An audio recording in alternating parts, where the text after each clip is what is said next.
suis seule ce soir avec mes rêves.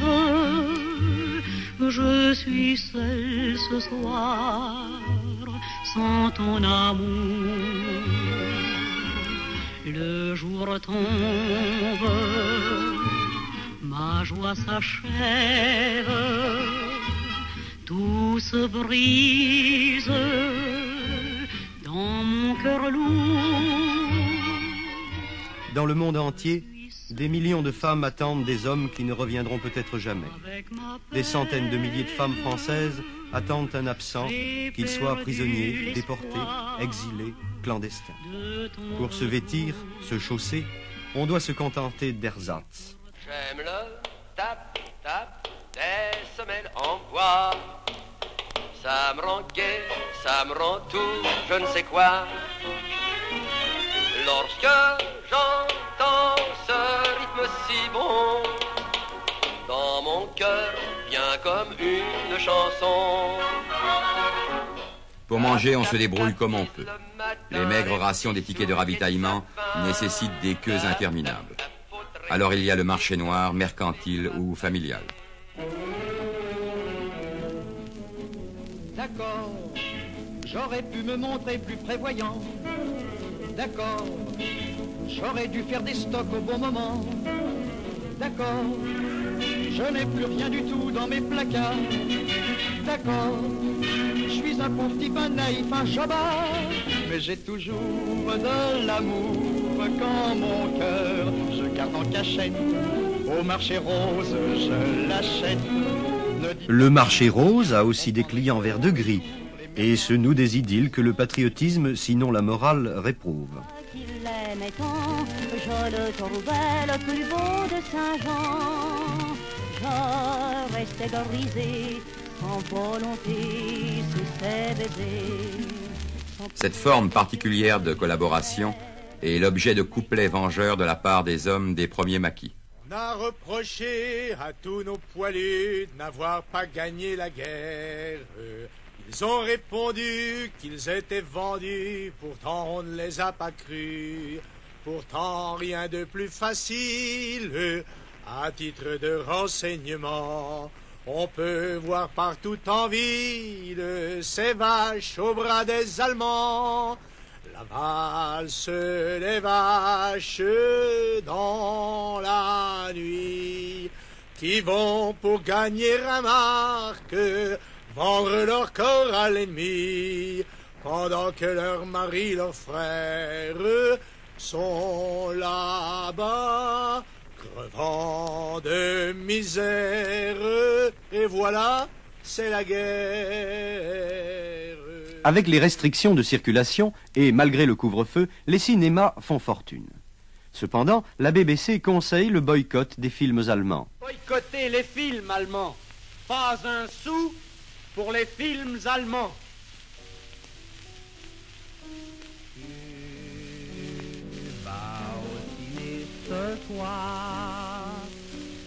Surtout ne va pas voir un programme où il y a des films nazis. Reste avec tes... La production française, servie par de remarquables interprètes, présente plusieurs œuvres de grande classe. Volpone, avec Louis Jouvet et Harry Bor. Messire Volpone, c'est monsieur le notaire qui vient prendre de vos nouvelles. Il est le premier, comme d'habitude. Oh, remerciez-le, pourquoi? Et figurez-vous qu'il vous a apporté une belle coupe pour boire dedans quand vous serez rétabli. Oh, mon ami, le brave ami. Les Inconnus dans la maison, avec Rému. Je n'admets pas que les parents de ces enfants, les parents qui devraient être à la place de Manu au banc des accusés, viennent parader à la barre. Quelles que soient les circonstances qui ont amené la mort de Gros-Louis, le véritable coupable ne peut pas être un enfant. Pierre Freinet et Suzy Delair dans L'assassin habite au 21. Terre, prête l'oreille, car l'Éternel parle. La cité fidèle est devenue une prostituée. Elle était remplie d'équité, la justice l'habitait. Et maintenant, il y a des assassins. Ainsi soit-il. Gaby Morlaix dans Le voile bleu.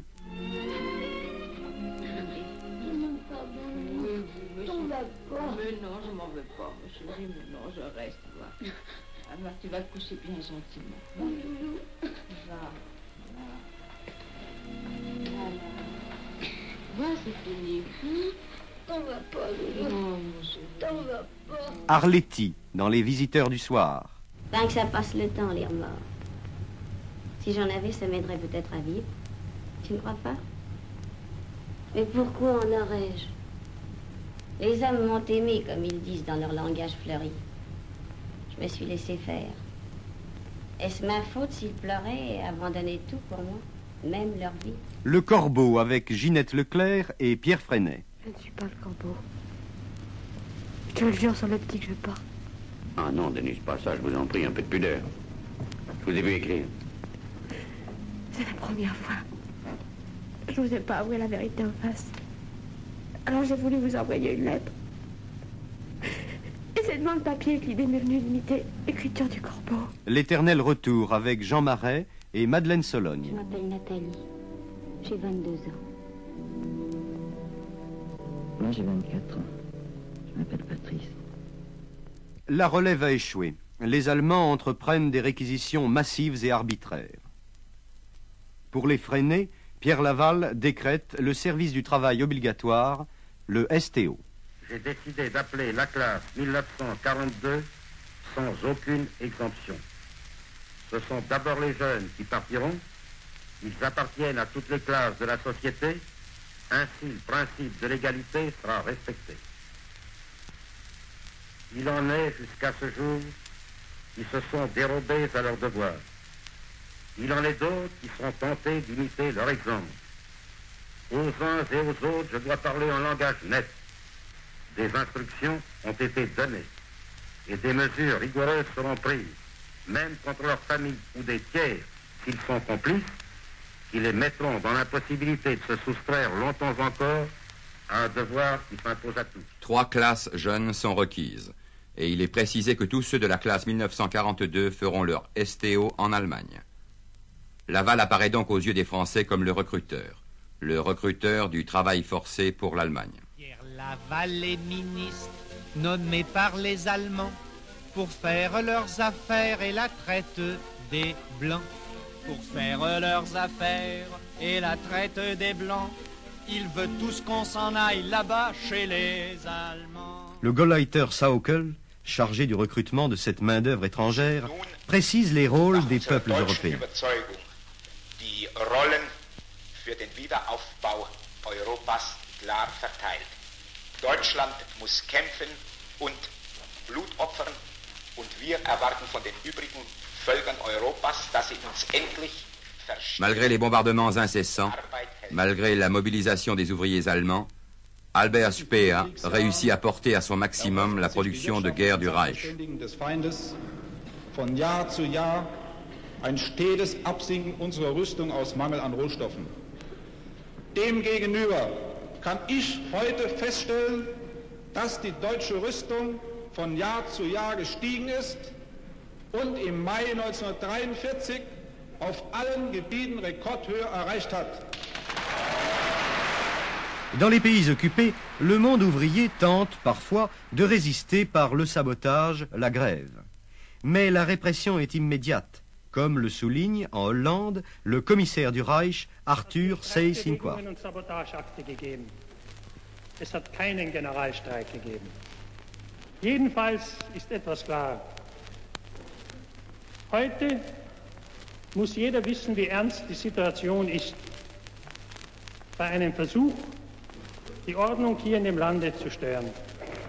Und vielleicht erkennt man jetzt, dass man die Landmut auf La BBC encourage cette résistance ouvrière et tout spécialement celle des cheminots qui collaborent, involontairement parfois, mais efficacement, à l'effort de guerre du Reich. Les chemins de fer emmènent les ouvriers qui vont travailler en Allemagne. Les chemins de fer emportent le butin que les Boches nous ont volé. Les chemins de fer transportent les troupes et les munitions avec lesquelles l'Allemagne mène la lutte. Tout ce qui désorganise les trains désorganise l'Allemagne. Il faut combattre Hitler à pied, à cheval et en chemin de fer. Les effectifs de la résistance intérieure s'accroissent de nombreux jeunes réfractaires au STO. De l'autre côté de la Méditerranée, Une armée française ardente renaît et s'entraîne après les victoires de Tunisie et pour d'autres victoires. J'ai juré de t'aimer toujours, mais depuis qu'on attend le premier saut, on devient de plus en plus dingo. Ça n'est pas encore cette semaine, ça sera pour la semaine prochaine. Et pour nous enlever le voulu, c'est car on nous balade en sous-marin. Le close combat. Alger s'est réveillé ce matin dans un grand claquement de drapeaux français et alliés, flottant à toutes les fenêtres et au sommet de tous les monuments. Pour la première fois depuis 1940, la capitale de l'Empire en guerre fêtait librement le 14 juillet.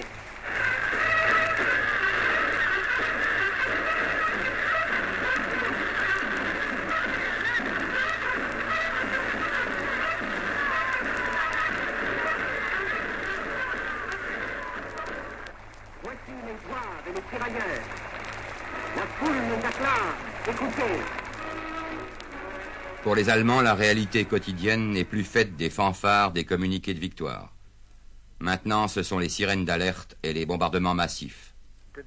Le Canadien Mackenzie King résume cette évolution. The Axis dream of world domination has been transformed into a nightmare of defeat and destruction. On every battlefront around the globe, the United Nations have seized and kept the initiative. La situation des Japonais n'est plus aussi brillante qu'elle le fut dans les premiers mois de la guerre. Mais à présent qu'ils ont changé de manière, ils sont modernes et ne font plus ce truc-là. On ne danse plus la java, chip-hiver, le menton en l'air, on est swing du hojin s'en va, chip-hiver, si les pieds plats, dès qu'on ouvre... Partout, l'avance japonaise est bloquée, et tout espoir d'une invasion des Indes soulevée est maintenant évanoui. Mais en proclamant l'indépendance des anciennes colonies européennes, le Japon sème pour l'avenir. Depuis des générations, les peuples asservis de l'Asie orientale souffraient sous la domination anglaise, américaine et hollandaise. Ces peuples ont maintenant, grâce aux efforts héroïques de notre armée et de notre marine, secoué à jamais le joug de leurs oppresseurs et sont définitivement entrés dans la sphère de coprospérité de la plus grande Asie. L'amiral Yamamoto est tué en combat aérien près de la Nouvelle-Guinée. Les funérailles grandioses que lui organise Tokyo ne sont-elles pas aussi l'enterrement des rêves de la grande Asie orientale ?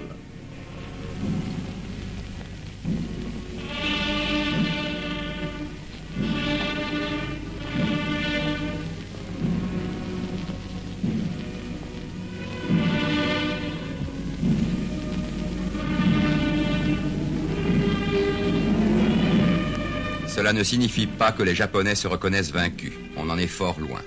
Et les Marines peuvent constater que le soldat japonais se bat jusqu'à la mort. La propagande japonaise reste aussi active et pleine de confiance. Nippon, émission consacrée au Japon et à l'Asie orientale. Et voici notre chronique. Quelles que soient les affirmations de la propagande alliée, la lutte entreprise contre le Japon paraît fragmentaire. Fragmentaire, les opérations locales des Aléoutiennes. Fragmentaire, les combats de la Nouvelle-Guinée. Fragmentaire encore, certaines activités de patrouille sur la frontière des Indes. En aucun cas, la puissance militaire nippone n'a pu être contrecarrée. Les Indes néerlandaises et les détroits sont toujours sous le contrôle de l'Empire du Soleil Levant. De Nouvelle-Guinée et des îles d'archipel d'Océanie, le Japon inquiète et frappe l'Australie. Aux Indes, la frontière d'Akiap demeure menacée et les promesses faites par le général Wawel de libérer la route de Birmanie demeurent des promesses.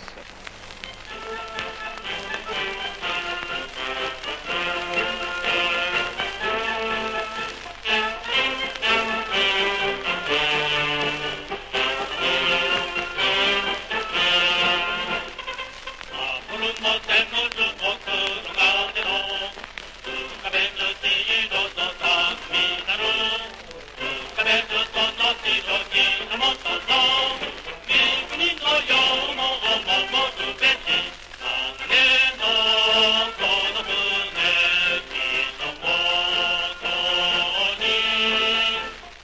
la menace contre l'Australie est surmontée. Les Anzacs ont empêché le franchissement des monts Owen Stanley en Nouvelle-Guinée.